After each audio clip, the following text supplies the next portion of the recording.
Welcome to the Overdrive Outdoors podcast, your source for everything outdoors. Let's kick it into overdrive.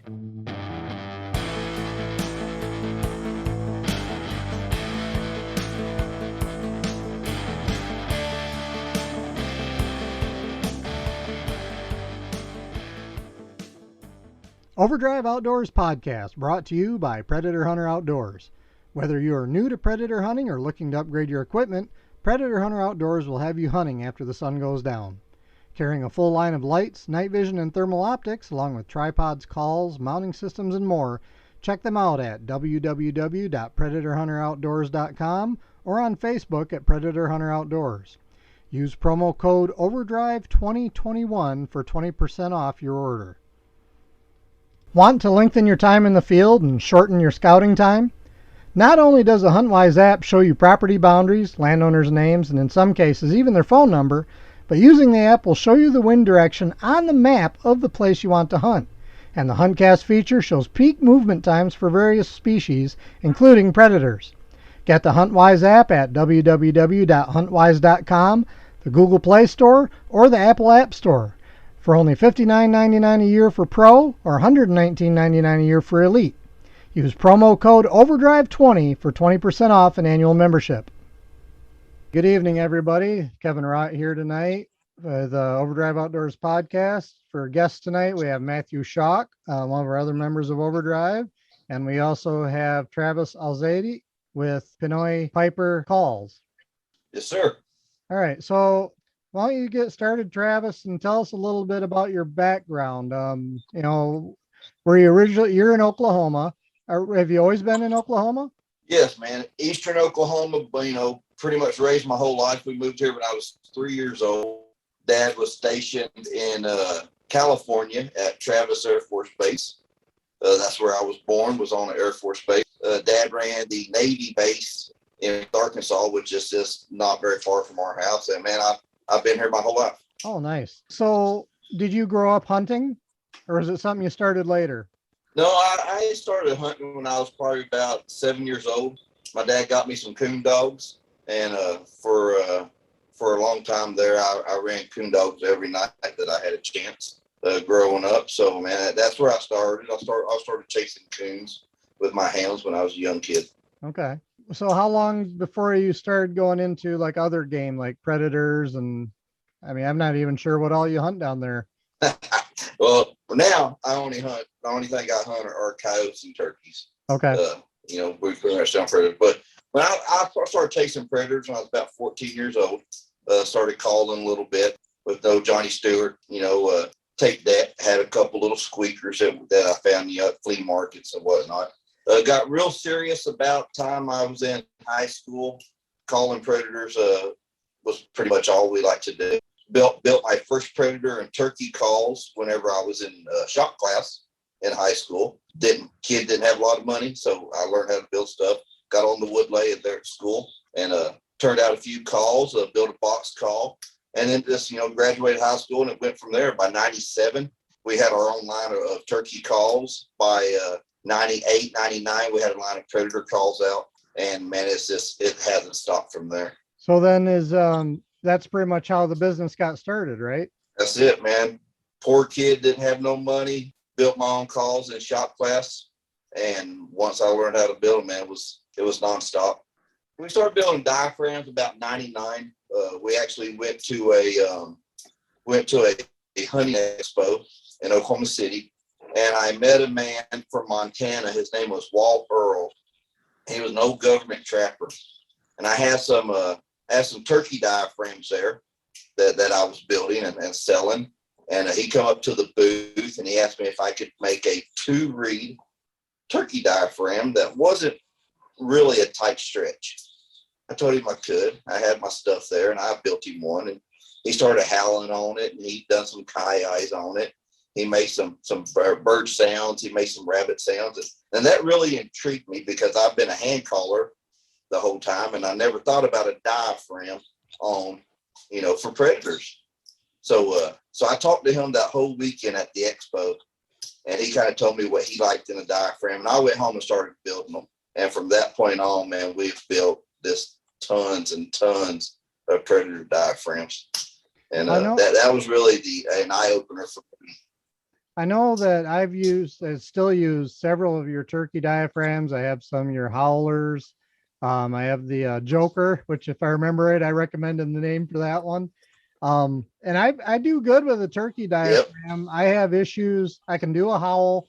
I have issues doing distress and pup on a diaphragm. That's just me. I need to learn the technique a little bit better. Now, you also do regular hand calls, open reed, closed reed? Open reeds. We have got away from closed reeds because closed reeds there's not a lot a call maker can do to a closed reed call that sets himself apart from other call makers other than a barrel. I mean, okay. You can only tune a JC reed so many ways. And we like to be a little bit, I want to be different than everyone. I just don't want to take a JC reed, throw it into a barrel and say, I built a Predator call. Because really all you done was you built a barrel. I mean, because the reeds made by JC, you can only tune it so many ways. So when you stick with an open reed, you're designing the board itself. You're designing the reed. You're making the air channel, how big, how wide, how deep. Everything is truly yours. And if I'm going to make a call, I want to make a call that's 100% truly mine. Now, one day we may be smart enough to build our own reeds for a closed reed call. And if we do, great. I think the market needs that. The market needs another reed system other than a JC reed to help other people set themselves apart from it. But until then, I'm going to be an open reed and a diaphragm guy. Have you tried any bite reed calls? Yep. Bite reed calls are really nice. They're really big on the elk side, which, it doesn't take much practice to turn it into a great Predator call. The deal with bite reed calls that I think a lot of people will have issues with is they build up so much spit and saliva that they'll lock that thing up really quickly. And a lot of people will give up on that call before they truly master it. And if you got new callers and they get discouraged because of the spit and saliva building up inside the reeds and locking it up, then it's just going to put a bad taste in their mouth. And so for that reasons, we stay out of them. Gotcha. Now, right now, would you say the diaphragms are a bigger part of your business or the hand calls? As far as what we sell, it's a 50-50 mix. And we still sell a lot of open reeds and we move a lot of diaphragms. Diaphragms are really good for us because we do a lot of private label, which means we build diaphragms for a lot of companies out there. There's a chance if you bought someone else's call, you may have bought a call that we built, But so diaphragms, and that's what we've been doing for many, many years on the turkey side and on the Predator side is, we build a lot of private label diaphragms for other companies. Now, are Predator and turkey the only types of calls that you make right now? Are you doing any elk calls or any other types of calls? We stay away from the elk stuff. There are some great elk call makers out there. But if I'm going to put a call on the market, it has to be a call I'm going to use. I don't get to elk hunt. I don't go elk hunting. There's no way I'm going to try to build an elk call and tell everyone this is a great call. I kill elk with it when I don't go elk hunting. It's like telling everyone my shoes are red when they're black. Right. I'm not going to do it. Actually, I really appreciate that type of viewpoint. I kind of take the same viewpoint with my business as well. For anyone that doesn't know, I'm also a firearms dealer on the side. And if someone comes to me and asks me, okay, well, about what bullet do you recommend for, this purpose? I'm only going to tell them stuff that either I've had direct experience with or my customers have had direct experience with. I'm not going to try and tell them what a manufacturer says. I like to use real world results to give recommendations. Exactly. And it goes down to, if I can't build a call and use it and be effective with it, there's no way I'm going to push it out on the market or even tell someone it's worthy to buy. I just can't do it. we've got a stack of diaphragms over here that we built. They sound good. They just don't fit me. And if they don't fit me, I can't push them out. Now, they may fit you and 100 other people 100%, but if I can't run that call perfectly, I don't want to put it out there on the market. So what call, or what do you think your calls would be on a scale like 1 to 10 as far as like ease of use for like a new hunter or something like that? Because I've used a few diaphragms before, and won't mention any names, but I've used a few that are recommended for like new, first time diaphragm users for the predator market. And I'm gonna tell you right now, I probably wouldn't recommend them. Well, any first time user of a diaphragm call, there's not going to be one call that is made for the beginner if you've never used a diaphragm. Same goes for turkey hunting, elk hunting, whatever the purpose of that diaphragm is. If a person's never used it, there's not one for a beginner. I'm sorry. If they say there is, they're just trying to push a call. Diaphragms take a lot of practice to get used to. 90% of the people who are going to use a diaphragm of any market, turkey, predator, or elk, or whatever, they have to get over the gag reflex when they put it in their mouth. Secondly, it has to fit perfect. You could take someone with a real narrow roof palate, and you try to put a wide call in that mouth, it's not going to work, and they're going to blow and blow and blow.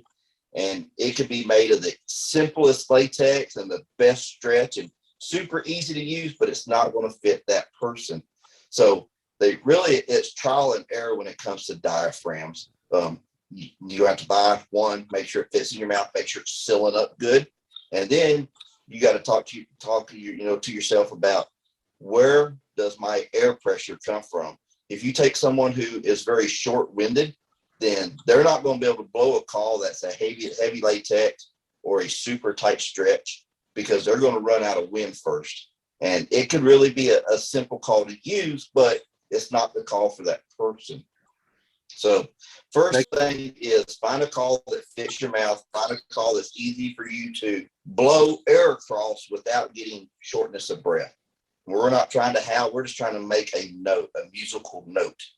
Once you get that musical note, then you can start fine tuning it to a howl or a distress or a yelp or a putt or a cow call or a bugle, whatever it may be. But you have to find that call that you can constantly blow air across, create a musical note without getting short of breath. When you find that particular call, then you can fine tune it. And as far as ours, I can't tell you my calls are a 6, an 8, or a 9 as far as easy to use, because every individual is different.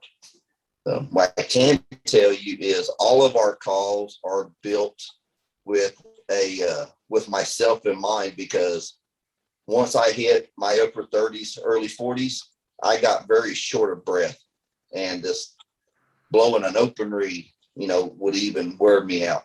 So I had to redesign all my diaphragms to the point that they take very little air pressure and they're easy to blow and keep a constant note, because I was running out of breath myself. So if I couldn't push those heavy backbone, heavy latex, super tight stretches, it just wouldn't work. I couldn't make it work right. So all of our diaphragms are medium to light latex, and the stretches are made where they're very easy to blow. So then what do you think you had more success with as far as diaphragms or hand calls, you think? Every set I ever caught a coyote on in the last, 10 years has been a diaphragm and an open reed. And I have such a simple routine when I'm calling coyotes. 1 or 2 howls on the blood runner, and then straight into a gravelly putt fight on an open reed. And that's pretty much my call routine. I'll repeat that for, 10 to 12 minutes and I'm moving on. But yeah, it's 50-50 because I use both of those calls on every set. So now, to touch on Matthew's question a bit, what should a beginner, are there specific things a beginner should look for in a diaphragm? Does it matter like how many reeds are on it or the cut or anything like that? And then do you also recommend if it doesn't fit them right, do you recommend like trimming so it fits? You can trim. Just make sure if you do trim tape that you trim very little bit at a time, because you can always take some off, but you can never put it back on once you cut too much. So, I mean, we're talking, I mean, a hair at a time going around the outside of that tape, and until you get one that fits perfectly. And 9 out of 10 times, it isn't really the tape that's the issue in someone's mouth. It's the aluminum frame that we use. There's several different sizes. I build everything off of what they call an adult small frame, and it's really a pretty small frame. Right below that would be what they have, the youth frame, and it's just a little bit narrower. And then there's an adult medium, and then there's an adult large, which those things are, I mean, you're talking like you got to be Shrek to put an adult large in your mouth and it fit right. That's a big frame, Mhm. you know. So, but everything we build is on an adult small frame, and well, like I said, we stick everything with a light latex, medium latex, and a stretch that's easy to blow. Okay, so is there anything else that someone that say they've never used a diaphragm before, they want to get into it? Does it matter if it's double reed, single reed? Does a cut matter in terms of a beginner wanting to get into one? Cuts, no, not really. About the only time you're going to run into a cut on a diaphragm is if it's a distressed diaphragm. And all that cut's doing is creating rasp. So the way you blow it is pretty much the same. Single reeds create very little musical notes because it's one reed, and the way the air flows across it, it's only one reed is vibrating, so you only get pretty much one note. So those are pretty easy to use as far as creating sound. But if you want realism, to me, a 2-reed call is the only way to go. And you could take a 2-reed call and have it stretched 5 different ways, and it's 5 different sounds once you start blowing it. So everything we do is pretty much 2 reeds. All the cuts are pretty much a distressed diaphragm. We build one 3-reed howler, and we may be the only ones that actually put a cut on one of our howlers, but it's such a minute cut, and it's just so you can get in there and get that gravelly howl if you want to force air on that side of the diaphragm. All right. So as a new caller, so you've got your diaphragm and you're practicing with it. What would you recommend doing to clean them, to keep the spit out, to dry them, and to store them? Pretty simple. Warm tap water, or really this room temperature tap water. Rinse them off, pat them with a paper towel. And if you want to keep them in the fridge, you can. I don't really recommend the fridge, but just in a room temperature, close them up in something that has very little airflow, because they will mold, because it's wet, saliva, air, all that.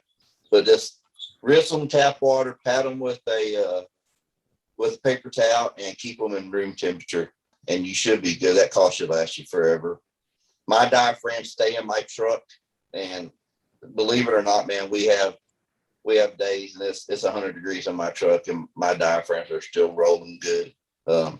Just keep them out of the sunlight. Don't throw them up on the dash. Put them in your console or in your door. Rinse them with a little bottle of water. Pat them dry. Throw them back in there. Last you a good while. So you don't recommend putting something to separate the reeds on like a double reed? Nah, I don't. I Okay. never have. A lot of guys use a flat toothpick or a bread tie.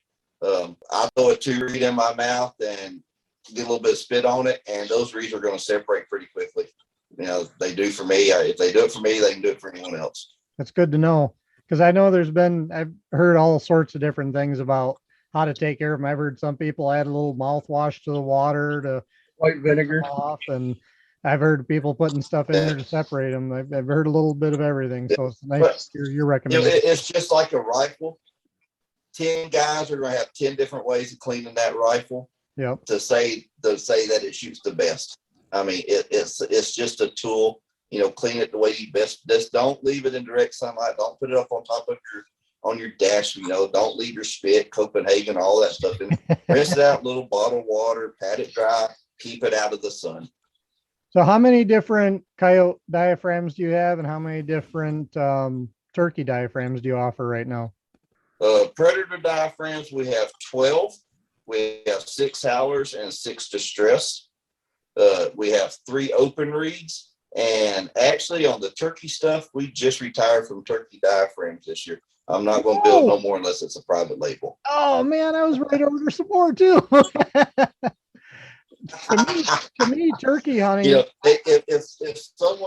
If someone calls me and says, "Hey, build me some turkey diaphragms," I'll build them. I'll still build them for you. But we're not going to push them under the long toe name anymore, just for the fact that we got too many irons in the fire, and we're predators is 12 months out of the year. Turkeys gives us a good 3 to 4 months, and it's just we're going to focus our attention into a little different avenue, and we need that free time. Gotcha. To do that.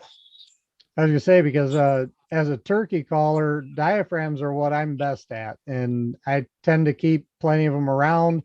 I mean, I will play with a pot every now and then, or a box call, but for me, for turkey hunting, that diaphragm is my bread and butter. Oh, I love a turkey diaphragm. It's the best thing since sliced bread. But man, we really had to weigh our options on what we wanted to do with what limited time we have, because I still work a full-time job outside of our predator control business and our game call stuff. So we're very limited on time, and we just had to make a choice on which one to drop. And I wasn't ready to drop the predator control side and whatnot. No, I definitely did not want to drop our predator line. Right. So turkeys, poor turkeys, they got the blunt of it. So now in your open reed calls, your hand calls, how many of those do you produce right now? 3. We have the LR, the CQ, and the headhunter. And the headhunter, the headhunter is by far it's my bread and butter, man. Isn't that also one of your newer ones? Yeah. The headhunter. Well, yep. The headhunter's been on the market for a few years now. I personally been using it for about 12 to 13 years. So it's been a good secret that we've had for a long time. And one thing I've noticed about most of your hand calls is they tend to be shorter barrels. Is that accurate? Yeah, that's right. That's right. They're all very short. This is the CQ. Let me grab a headhunter here. Yeah. Give me 1 second, fellas. There we go. All right. I don't know how well y'all can see this. I'm going to take the reeds off just so y'all can see the difference between them. We have the LR. I don't know. Can y'all see that very well? Yep. Okay. I'm going to use this little pick. You can see how wide the air channel is right there. I mean, it's a good little wide air channel. It's pretty deep too. The LR I designed a very small, compact. It's a power puncher when it comes to howling. But it's basically that's the only function it has. Is just straight out long howls, simple challenge howls, stuff like that. And that's the call that we want to roll with when we want that. The CQ, I don't know if y'all can see that air channel. It's a very, very narrow air channel right there, and it's real shallow. This is a very subtle, easy rabbit distress call. Great distress call. But the headhunter, it's right in between both of them. It's a little bit narrower than the LR. It's wider and deeper than the CQ, but it's the do-all call. It'll howl, it'll bark. It's my go-to call for what I call a gravelly pup distress. And when nothing else works, that gravelly pup on the headhunter will make a coyote. It seems to make them come out of thin air. And it's a deadly awesome little call. So now for people that are interested, what are your prices on your diaphragms and your calls? Diaphragms are, if you order them on the website, they're $10.99. Of course, there's shipping on there. All open reads are $21.99 off the website. So still pretty reasonable. And that's, one thing we try and recommend to people. Oh yeah. People get on all the time and say, well, what's the best call for a guy on a budget? And it's like, get yourself some hand calls. That's really all you need to get going. If you're truly on a budget, you don't want to learn how to lip squeak. Yeah. A man can go out and lip squeak a ton of coyotes in without really having to get loud. Cause a coyote can hear from a long ways. Right. And that lip squeak is it's so underrated that a lot of people even forget to use it anymore. And I say that because it's just going off of videos that you can see online, YouTube, live feeds or whatever. You hardly ever see someone lip squeak a coyote anymore. It's push of a button, turn the volume down, turn the volume up. Let me go to this here coaxer call on the e-call, or let me squeeze this little dog chew toy bulb. The lip squeak is so underrated, and it's probably called in and killed more coyotes, than half of the new stuff on the market today. I've earned a nickname from Buck Wells as the lip squeak assassin, because I use lip squeak. Oh yeah. I use lip squeaking a lot to either stop them, or if they're out there and they're not wanting to do anything, I'll lip squeak to bring them in that much closer and get the shot. And like you said, lip squeaks work great. Yeah, that's one thing nice. Perfect call. One thing nice about being able to use using hand calls when you're on set too is, I'm going to sound a little different than like you would, Kevin, or you would, Travis, on a hand call. We're not going to sound identical. So it's not like we're going out, all three of us are playing a baby cottontail and a coyote howl. We're going to have a different twist on it depending on how we blow and how our actual voice sounds using hand calls and diaphragms, which I really like that a lot. And I have pretty good success here. I use hand calls on a lot of my stands on this side of the state here, and I like it. Yeah, absolutely, man. No two guys are going to blow a hand call the same. Now, one thing I've noticed is you are a big fan of shotguns for coyotes. I love my shotgun. Now, you started. That's like my girlfriend. You started a page called Scatterguns and Coyotes. Right. Do you have a preferred shotgun load when you predator hunt? I do. My preferred load is a 12 gauge, 2 3/4 inch, 2 ounce load of #1 TSS. Okay. Now that's a hand load that you make, right? That's a hand load. That's right. Do you guys have restrictions out there on what you can use at all? We can use anything #4 buck and smaller. Okay. For coyotes. Now, do you guys do any nighttime hunting out there? Well, we can't night hunt for coyotes. Okay. We can night hunt for pigs. Coyotes, you have to have a depredation permit from the game warden. And according to the Oklahoma law, if he issues that, it is shotgun with #6 shot or smaller, unless he is willing to hand write in that you can use a rifle. Okay. So night hunting for coyotes is obsolete out here. A lot of guys do it. A lot of guys don't understand the true parameters of the law. If we want a night hunt, we have to go to Arkansas. That's where I go to, or we'll go down to Texas to night hunt. But we can hunt pigs here with night vision and thermal and whatnot. We just can't have a predator call on us, or they'll say we're predator hunting. Now, when you say pigs, are you talking like javelinas or actual full-blown pigs? That no, actual, feral pigs. Okay. Feral hogs. Is there a big population of them down there? Oh yeah, we're loaded with hogs. The central to western part of the state is, there's a hog on about every piece of property anymore. The eastern side is doubling every day. We'll be called up to their numbers here pretty soon, I suspect. Now, what type of terrain are you usually hunting in down there? I mean, what type of foliage Man, do you have? Yeah, I'm on eastern Oklahoma, where we're pretty much the mountainous part of the state. So it's real similar to like Missouri, to Arkansas. Around here, if we have a property where you can shoot 300 yards, that's a big property. Most of our stuff is small, tight quarters type stuff, cow pastures, and it may be a 150 yards wide, but you very seldom get long shots. So like I said, if you shoot a 250, 300 yard shot on a coyote around here, that's a good poke.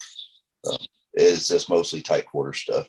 Most of our stuff, there's a house every quarter mile, so we just don't have the big land on this side of the state like they do out west.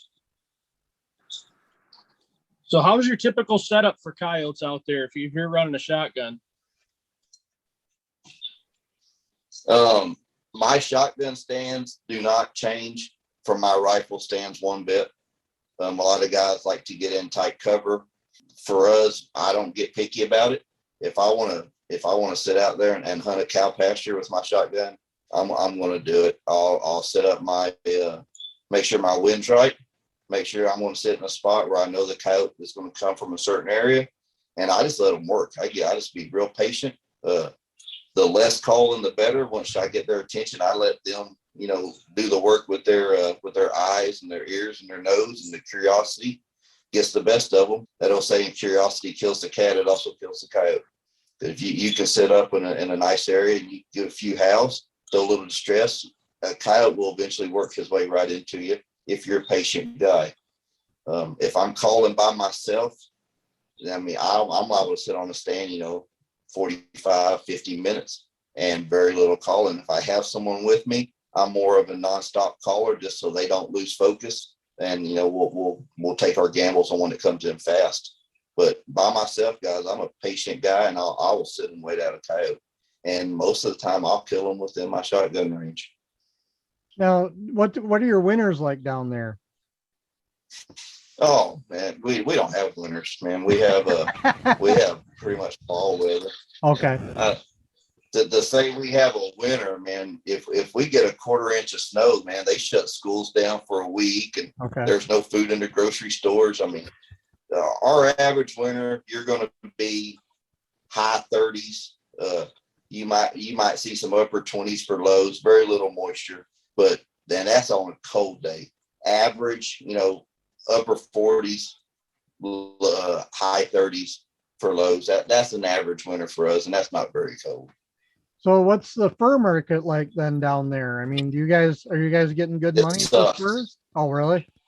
No, a trapper will go broke and die of starvation if he had to depend on fur down here to make a paycheck. I haven't sold a coyote to the fur buyer, I don't know, 10 years. Oh, wow. Just because I'm not going to take my time to drag out a prime furred up coyote, take my time to skin it, stretch it, prep it for $4. It's just not worth it.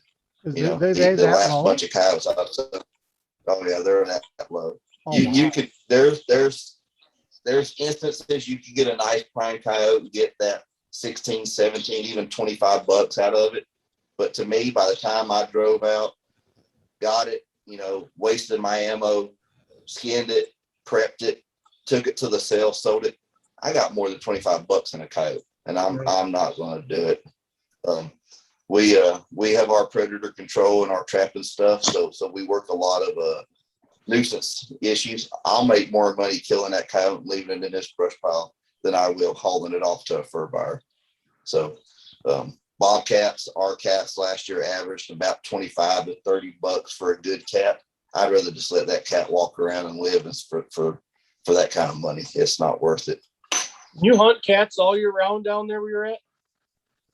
No, our cats are December the 1st to the end of February. That's our fur bearer season.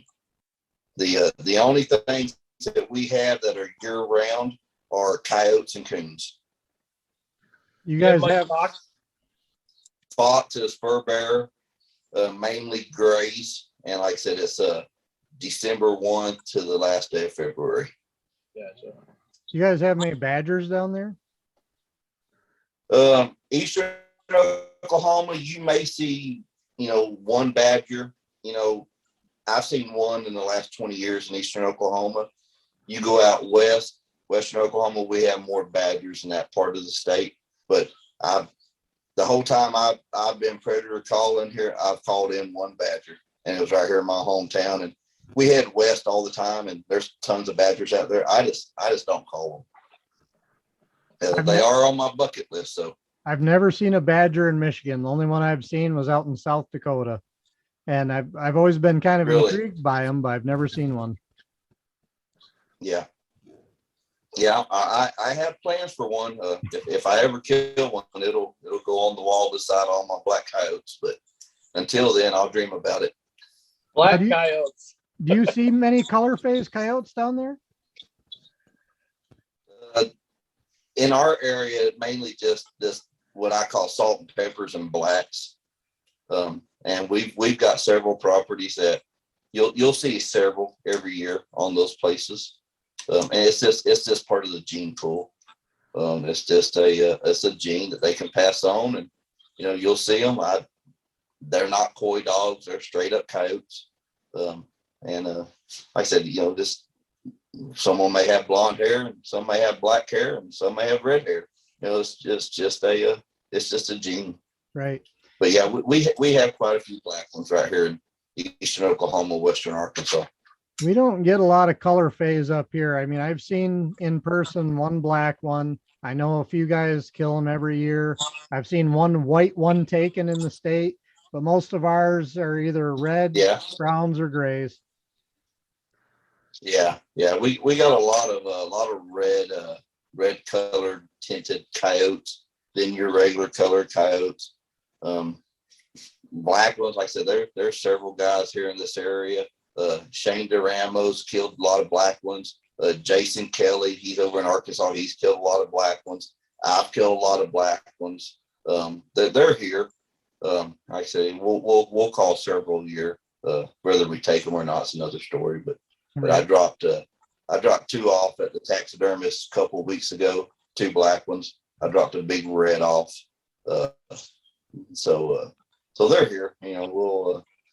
We'll continue to kill them if we can see them and get a shot at them. How easy is land access out there if you're going to go out and plan a trip? Eastern Oklahoma, you might as well just call the Pope and see if you can get a personal prayer session. Western Oklahoma, a lot of public land. Just get out there and get to calling, man. Western Oklahoma is loaded with good public land. It gets called, but if a man's smart and takes his time, he can kill coyotes on it. So if someone's interested in getting your calls, where should they go? Where should they look? The website's really the best place to go. It's www.pinoypiperpredatorcalls.com. You can find us on Facebook, Pinoy Piper Predator Calls. We have a page there, there's also a link to the website from there. Or they can easily send me a private message on Facebook. We'll get them directed to the right area. Okay, great. So you don't hunt anything other than coyotes pretty much anymore? That's it, man. Coyotes and turkeys. I may spend, I may spend 10 days in a tree stand, deer hunting through the entire deer season, but we're just too busy, really. Most of the time we have traps out doing predator control. Like I said, we've had our nuisance license for a long time. We've been trapping for a long time. It's one of the sides of the businesses that we had to decide whether or not to keep pushing it hard or get rid of turkeys. So we got rid of turkeys, but the trapping takes up a lot of my time. Normally I'm out there well before the time I have to be at my regular job, then get off work, and I'm checking traps in the evenings too. This unfortunate right now, we don't have any traps out. Everyone's getting ready for deer season. So we'll start putting more traps out probably November, and we'll probably trap hard from November to probably May, and then it'll slack just a little bit, and then we'll pick back up. Do you have a regular trapping season, or are you able to do that year round on nuisance? If you're a new co-operator, we can trap year round with no limitations. But is there a regular trapping season outside of that? Yeah, trapping season is December 1st to the end of February. Oh wow, that's a short season. It flows with the bear season. It's a very short season. Your general trapping license, a guy can run 20 traps unless he has a professional trapper's license or a lifetime license, and then it's unlimited number of traps. But if you're a NUCO, which is a nuisance wildlife control operator, and you're working complaint issues, there's no season, there's no restrictions, and we can even use traps that the general trapping license people can't use. What's your favorite set for coyotes out there? The basic scent post or dirt hole will get a lot of coyotes. I learned a new one to me just not long ago called they called it a compass set, and he kind of showed it to me. He put a mock set out, and it's really interesting. He says it does really well on some educated coyotes that are pretty much got used to dirt holes and scent posts. So I'm excited to try it this year and see what it does. Well, if you could, either you PM that to me, the description of that set, or you could explain it to me. I'm kind of curious about that. I haven't heard of that one. Well, I was the same as you when he told me a compass set. I had no clue what he meant. But basically, if you got a coyote that travels a 2-track road or intersection of road or whatever, and you're not catching them on your scent post or your dirt holes, then basically what he does is he takes and he put one hole dead center. You know, you can angle it, either way, or you can put it straight down into the ground.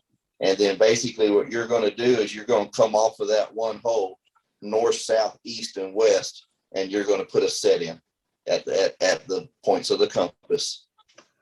Put your lure, put your bait, whatever you want in the hole. And you could even put a little urine in there or however you want to do it. But it's just a curiosity factor because there's no backing. So the coyote can approach it from any angle. So when he comes up to it and there's no backing, it kind of, the way he described it to me, it kind of drops his senses a little bit because it's just a hole in the ground. But what he has is no matter what direction he points, comes to it from, there's going to be a trap at the 4 points of the compass. And most of them are, 10 to 12 inches off of the hole. Just like you would, it's, what you're doing is you're giving him the freedom just to come inspect a hole, move around a little bit, and you're aiming to catch a front, a back, whatever, as he just walks around that hole. And he said it works really well. In theory, in my mind, I think it'll work really well for an educated coyote on traps. Just for the fact that it's a different scenery, So I'm going to try it. I've got some spots that's real hard for me to catch coyotes on some farms that are logging roads and 2 tracks and stuff like that. I'm going to try it out and see what it does. I think it'll be a good one. I might have to give that one a whirl this year too. I got a few spots where they've been in certain areas of the property. They've been a challenge, and that might be a good one to try. Yeah. Hey, if you're not learning, you're dead. No matter what hobby you have, if you can't learn a new tip or technique or a way of doing it, then you're pretty much dead. You might as well just hang it up, man, because you got to keep learning no matter what it is. I agree. So do you have anything new in the works that you're working on, or are you pretty much just working with the product line you have?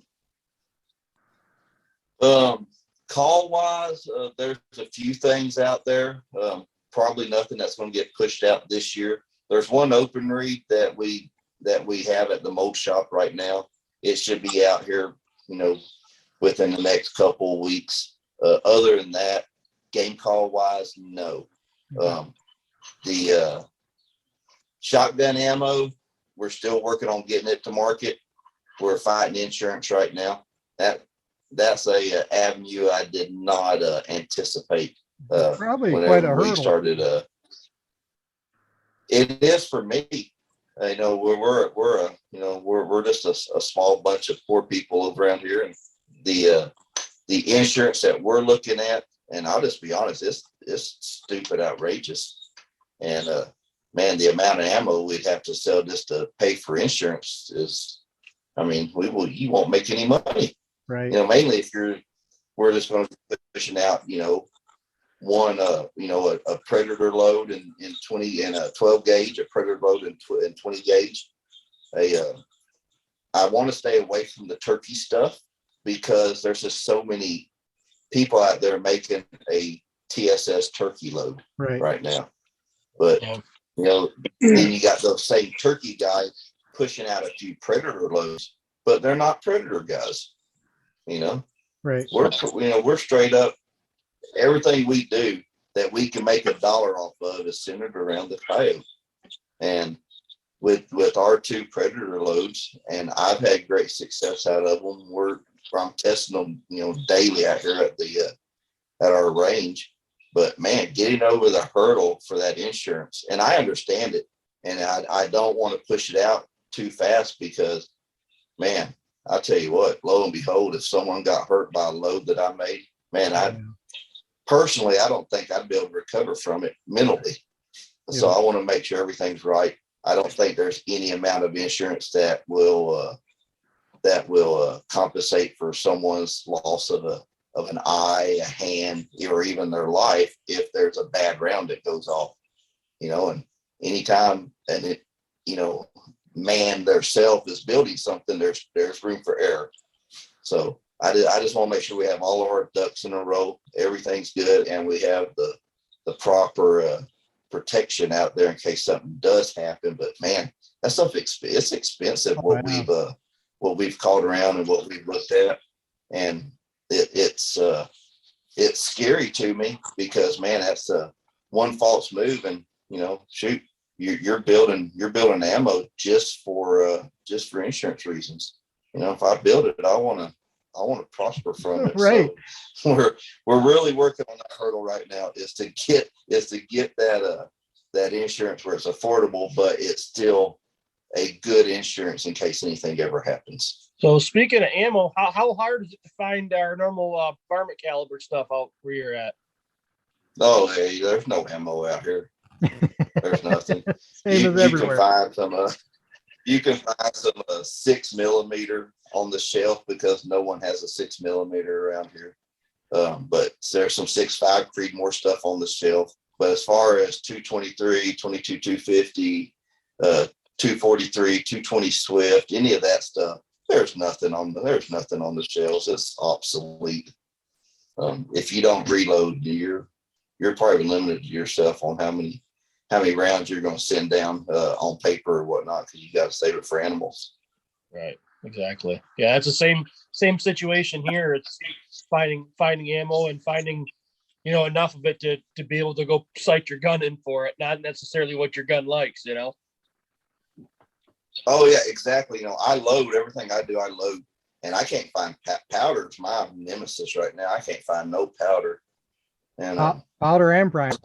Yeah, I got lucky and found some primers, and I bought as many as they let me have. But I want to have to start searching again. But I tell you what, I bought a new thermal the other day. We're getting it ready for hogs, and I put it on my 243. And by the time I got that stupid thermal lined out, I went to 150 rounds of ammo. I was so mad. Then I come home, it's like, son of a gun, I have no 243 ammo. I can only shoot 20 hogs when we go out. I finally found enough stuff. I know it. I finally found enough stuff that I reloaded what I shot, and I was like, man, no more. If it gets fired, it better be at an animal. Right. Absolutely. Yeah. All right. Well, thank you for joining us tonight, Travis. Really appreciate it. And again, if anyone's interested, thanks for having me. If anyone's interested in checking out his calls, it's PinoyPiper.com and on Facebook. And look them up. Like I said, I use several of their diaphragms. I need to pick up one of their hand calls yet, but I really do enjoy the diaphragms. So check them out when you get a chance. As we appreciate it. It was an honor to be on your show. Thank you, sir. Thanks, Travis. Appreciate it.